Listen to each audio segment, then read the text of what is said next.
मैं लक्ष्मी नारायण चौधरी ईश्वर की शपथ लेता हूं कि मैं विधि द्वारा स्थापित भारत के संविधान के प्रति सच्ची श्रद्धा और निष्ठा रखूंगा। 2027 में क्या लक्ष्मी नारायण चौधरी फिर से शपथ ले पाएंगे?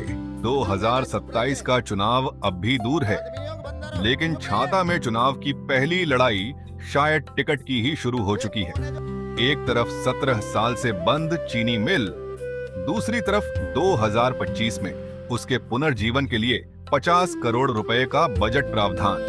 और अब सवाल, क्या 2027 में छाता से फिर लक्ष्मी नारायण चौधरी ही भाजपा का चेहरा होंगे? लक्ष्मी नारायण चौधरी छाता की राजनीति में कोई नया नाम नहीं है। वह कई बार विधानसभा पहुंच चुके हैं और 2017 से छाता सीट का प्रतिनिधित्व कर रहे हैं। भाजपा में आने के बाद 2017 और 2022 दोनों चुनावों में उन्होंने छाता से जीत दर्ज की, लेकिन 2027 की कहानी अलग है।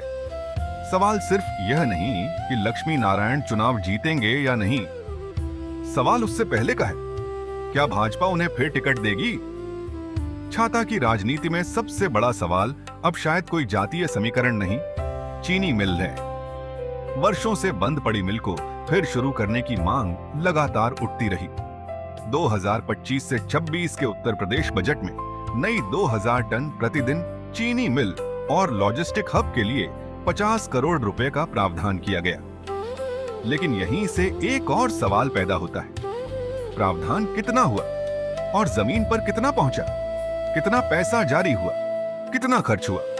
टेंडर किसे मिला? काम कब शुरू हुआ? और 2027 से पहले मिल वास्तव में चल पाएगी या नहीं? और अब इसी चीनी मिल आंदोलन ने राजनीतिक तापमान और बढ़ा दिया है। आंदोलनकारी दीपक शर्मा ने मंत्री के प्रतिनिधि बताए जाने वाले नरदेव चौधरी पर गंभीर आरोप लगाए हैं। सोशल मीडिया और स्थानीय रिपोर्टों में इन आरोपों को लेकर कई दावे सामने आए हैं, लेकिन सवाल यह है, इन आरोपों की पुलिस जांच कहां तक पहुंची? रात्रि को लाइव किया था, जिसमें जान बचाने के लिए भागा था। करीब 20 से 25 गुंडे, प्रशासनिक गाड़ियां, पुलिस, जो सुरक्षा कर्मी वहां लगाए हुए थे, उनके सामने मुझे गुंडों ने उठाया।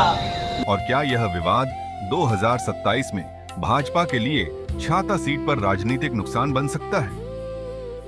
तो 2027 में छाता में मुकाबला सिर्फ विपक्ष और भाजपा के बीच नहीं होगा। पहला मुकाबला शायद भाजपा के अंदर होगा। उम्मीदवार कौन? क्या पार्टी एक बार फिर लक्ष्मी नारायण चौधरी पर भरोसा करेगी या छाता में नया चेहरा उतरेगा?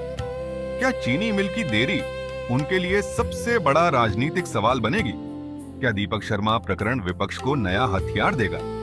और सबसे बड़ा सवाल, क्या छाता का किसान 2027 में मिल देखकर वोट देगा या वादे देखकर? 2027 में छाता की लड़ाई सिर्फ एक विधायक की नहीं होगी, यह लड़ाई होगी वादे बनाम नतीजे की, पुराने चेहरे बनाम नए विकल्प की, और उस चीनी मिल की जिसका इंतजार किसान वर्षों से कर रहा है। लक्ष्मी नारायण चौधरी फिर आएंगे या भाजपा छाता में नया चेहरा उतारेगी?